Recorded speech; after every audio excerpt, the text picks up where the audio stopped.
சாதனைகளையும் நம்முடைய பாரதிய ஜனதா கட்சி தமிழ்நாட்டிலே ஆட்சி அமைத்தால் என்னென்ன நன்மைகள் ஏற்படும் என்பதையும் பூத்தில் உள்ள இந்த 11+1 12 பேர் கொண்ட இந்த குழுவானது எவ்வாறு செயல்பட வேண்டும் என்பதனை பெரியவங்க சொல்ல இருக்காங்க. நாம ஒவ்வொரு வீடுகளாக சென்று இந்த பூத்தில் உள்ள பொதுச் செயலாளர் அண்ணன் திரு KTR அவர்களை வருக வருக என வரவேற்று மாநில அமைப்பு செயலாளர் அண்ணன் திரு கிருஷ்ணகுமார்ஜி அவர்களையும் வருக வருக என வரவேற்று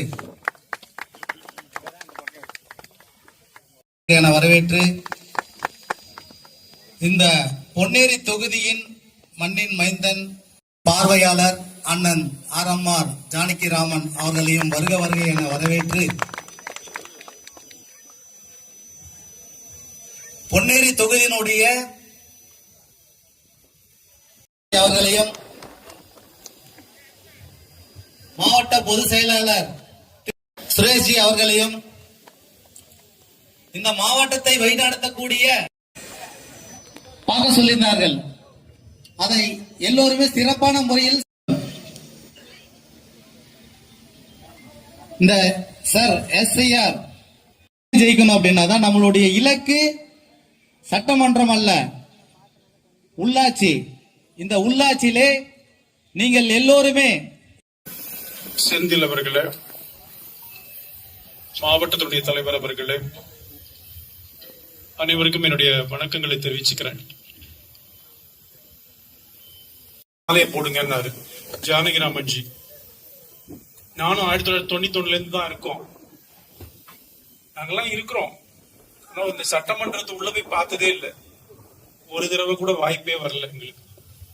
பார்லிமெண்ட்டுக்கும் போக முடியல, சட்டமன்றத்துக்கும் இது வரைக்கும் போல. ஆனா அரசியல்வாதி அப்படின்னு வந்தாலே வெற்றி பெறணும்னு ஆசையா தானே இருக்கும். உள்ளாட்சி பிரதிநிதியா சேர்மன் ஆகணும், மேயர் ஆகணும், சட்டமன்றத்துக்கு போகணும். பண்ணிடுவாங்க, பண்ண போறாங்க. இதெல்லாம் அதனாலதான் பயப்படுறாங்க. திமுக காரன் எல்லா தில்லாலங்கடி வேலையும் பண்றவன் தான். இதுக்கு ஏன் பயப்படுறான்? நீ எவனாலும் என்ன வேணா பாடுற, நான் பாத்துக்கலாம் தானே சொல்லுவான். ஆனாலும் ஏன் பயப்படுறான்? செத்து போன ஒருத்த கூட இந்த வாட்டி ஓட்டு போடவே முடியாது.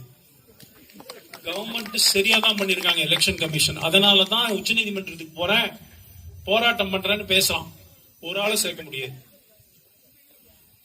அதே போல 2 இடத்துல சேர்க்க முடியாது. நான் இங்க சேர்ந்துகிட்டு பொன்னேரியில